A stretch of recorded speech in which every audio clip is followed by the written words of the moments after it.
Galaxy S phone versus the Galaxy S2. As you can see, they both look similar phones. On the right with the Galaxy S2 with its battery, on the left with the Galaxy S. Differences in the batteries, as you can see. One thing I have noticed with the Galaxy S2 is this cover. Not impressed with that, as it's pretty thin and flimsy. If I was getting a Galaxy S2, I'd get a spare one of them, compared to the Galaxy S cover, which is relatively the same and covers the whole thing up. So, we'll go from the beginning. Let's have a look at the back. There's the back of the phones. Looking relatively the same.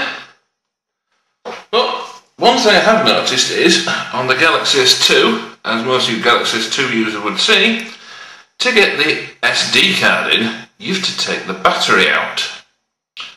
Not a bit of thought put into there. SIM card slot, well, that pivots out and your SIM card slot's in there. Fine, no problem. Should have done it the other way around. Where with the Galaxy S, it slots in the side. So all you have to do is take your cover off and slot it in the side.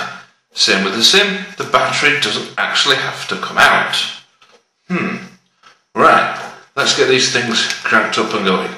So, battery in Galaxy S, cover on, no problem, dead easy. Battery in Galaxy S2, no problem. You can see it's now obscuring the micro SD slot. Just there, it's obscuring it. Cover. Now this is the challenge that I had when I got the phone. How to get this cover back on.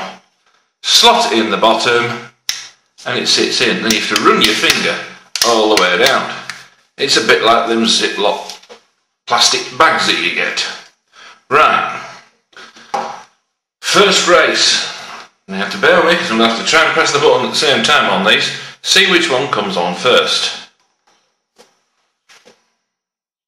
Oh, mine's come on. Now then, what's going on here? Press the button. Now it's come on.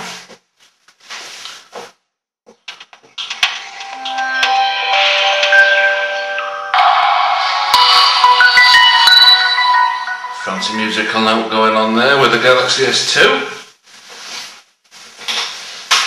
Now, the Galaxy S that I'm using here is on the 2.3.4 leaked ROM. And I've noticed automatically that the Galaxy S2 is already doing its media scan. And mine's still hovering. Not very good on mine. This is the only downside I've seen with the Galaxy S, that it is hovering. Now, mine's gone in and now started to go. With the Galaxy S2 it booted up relatively fast. Now, right, we're both up and going. This is the next snag I've found. My phone, as you can see, is still on. It says, swipe the glass to unlock. You can just see there, swipe the glass to unlock. I'll hold it up there, because the camera, sorry about that. Swipe the glass to unlock. So, you swipe the glass, you unlock it, it comes on. The Galaxy S2, when we wake it up, okay, what do you do? There's nothing on. Now, when I did get this phone, it did come up with a desktop, when it had to redo the desktop, but that's it. But it doesn't say anything there on how to unlock it. The way you unlock it, fun enough, is just the same way. But anybody getting this phone from brand new will think, okay, what do I do? I have to press the button because I haven't set the time out yet. But you just swipe it to unlock. And there you see the new fancy screen that's out. I'll bring it close to camera for you. Now these are all the tiles that you can mess around with. You've also got the screens. Now one thing I've noticed with this is you can actually be too quick when you do the swipe. Sometimes it will fold it and actually stay on the first screen. You've got all the tiles on there. But on first trying, it was messing around a bit. It seems to have settled down now. But there you've got your tiles with your screens at the bottom. On the Galaxy S, oh yes, swipe to unlock. I know that. Same thing, except it's on the top. So you've got your screens, you can swipe all the way through. Basically the same. You've also got the similar thing on the bottom. So those are the same. So all in all, it's similar. The Galaxy S is on TouchWiz 3, which Samsung have been using for quite a while now, and the Galaxy S2 is on TouchWiz 4.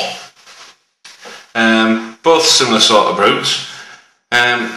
We'll go into the applications and just show you. A bit more funky intro on the Galaxy S2 there. I'll try and show that again when it goes in. Mine just goes straight onto the apps. This one, it sort of fades out, fades back in again, a bit funky. You'll notice on the first screen when it opens, you've got the new hubs, which are just there. And I've got them working. They're alright. Better for game off games. They're all on there. The music's not bad. They're not bad. They're pretty reasonably standard. So, you can see the differences inside the screen. Obviously the one's a little bit bigger. And you'll notice that the tiles on the bottom are all black. Where on mine it's got that grey tint at the back. Anybody familiar with custom ROMs, it's just a little bit more like darkies than what this is. Now we'll just go back to the desktop. Now you've also got the added feature of the pull down tile there, pull down tile there. Basically the same, except that's a little bit darker than mine. But they're basically the same. That's on the mesh colour only because obviously I've got the SIM card back in this phone. So the similarities basically the same. Obviously the only difference being is this has a flash on it and it's an 8 megapixel camera. I'll come to that in a minute. With the tiles on the desktop, you can, I'll just briefly show it there, you can actually adjust them.